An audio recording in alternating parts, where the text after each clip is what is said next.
ओम जपा कुसुम समकासम कास्यपेयम महादुतिम तमो अरिम सर्वपापघनम प्रणतो अस्मिन दिवाकरम।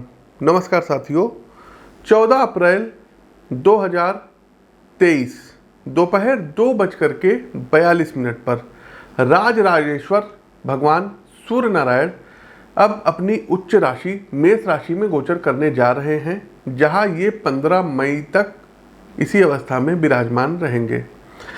मित्रों, हम जिस ग्रह पर रहते हैं पृथ्वी, उसकी उत्पत्ति भगवान सूर्य से ही हुई है। अतः आदित्य नारायण हम सभी के पितामह भी हैं।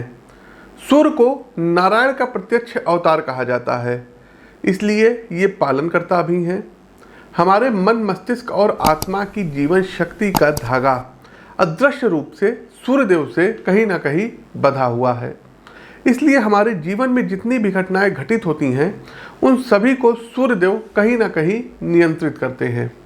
आपके विचार, आपके व्यवहार और इच्छा शक्ति, इन सभी को बल सूर्यदेव के द्वारा ही प्राप्त होता है। प्रिय साथियों, आइए अब क्रमवार जानते हैं कि भगवान सूर्य का यह गोचर मेष से लेकर के मीन राशि के जातकों पर क्या प्रभाव डालेगा।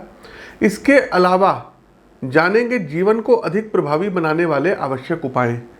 लेकिन इससे पहले दर्शकों, आप लोगों को बता दें कि कर्नाटक में चुनाव होने वाले हैं और तमाम लोगों के हमारे पास मैसेज आए हैं कि पंडित जी, कर्नाटक चुनाव का क्या होगा भविष्य, कौन सी पार्टी उसमें जीतेगी।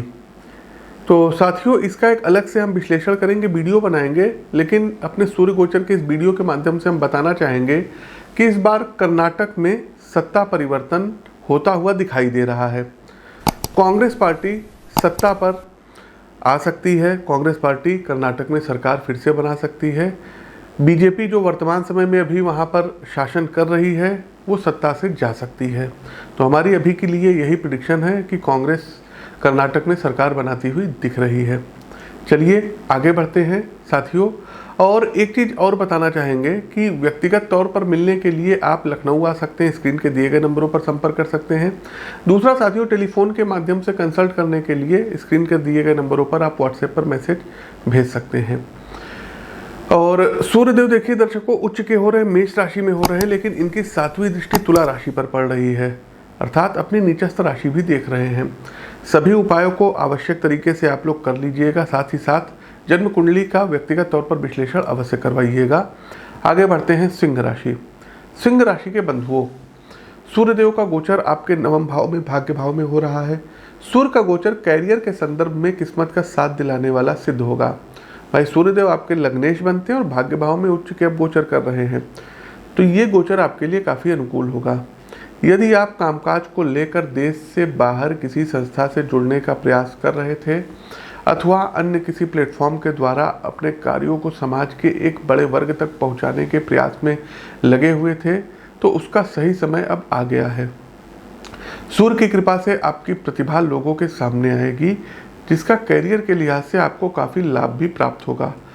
बिजनेस के संदर्भ में दायित्व वृद्धि के योग हैं, अर्थात ग्राहकों का रिस्पॉन्स वर्कलोड बढ़ाएगा और आप अपना अधिकांश समय कामकाज में लगाएंगे। इस अवधि में जन्म कुंडली का विश्लेषण आपके लिए मील का पत्थर साबित होगा। तो अपनी पत्रिका का विश्लेषण XYZ किसी से करवा लीजिएगा, लेकिन करवा लीजिएगा। वहीं परिवार के संदर्भ में ये देखें तो छोटे भाई बहनों का विवाह तय हो सकता है, जिसके कारण माहौल में मंगल ध्वनि गूंजेगी और रिश्ते मिठास से भर जाएंगे। आपके पिता को कोई प्रमोशन प्राप्त हो सकता है। नौकरी की यदि आप तैयारी कर रहे थे, इंटरव्यू वगैरह दे आए थे, तो परिणाम आपके फेवर में होगा। उपाय क्या करेंगे? तो सूर्य रत्न माणिक्य आपको भी धारण करना होगा और करके देखिएगा, इधर 1 महीने विशेष लाभ मिलेगा। दूसरा साथियों, एक कार्य ये करिएगा कि प्रातःकाल सुबह उठ करके भगवान भुवन भास्कर को अर्घ्य दीजिए और कम से कम 1 पाठ प्रतिदिन आदित्य हृदय स्तोत्र का आप लोग करिए। आप अपने जीवन में एक तेज की अनुभूति करेंगे। आपको लगेगा कि हाँ, पंडित जी ने कुछ बताया है तो इसका हमको लाभ प्राप्त हो रहा है। तो प्रिय साथियों, ये तो था भगवान भुवन भास्कर का गोचर। कैसा लगा कमेंट बॉक्स के माध्यम से अवश्य बताइएगा। कई लोगों का रहता है कि पंडित जी सूर्यदेव राहु के साथ भी हैं, तमाम चीज़ें हैं। तो ये जो गोचर है केवल और केवल सूर्य को मानक मान करके बनाया गया है। अन्य ग्रहों की स्थिति बिल्कुल विचारणीय होती है और होनी भी चाहिए, इसीलिए कहते हैं कुंडली का विश्लेषण जरूर करा लीजिएगा। तो हमारा कार्यक्रम कैसा लगा कमेंट बॉक्स के माध्यम से अवगत कराइएगा। अपनी वाणी को विराम देते हुए ज्योतिष के इस मंच से मैं पंडित आशीष वत्स आप सभी प्रबुद्ध साथियों से विदा लेता हूँ। नमस्कार, राम राम।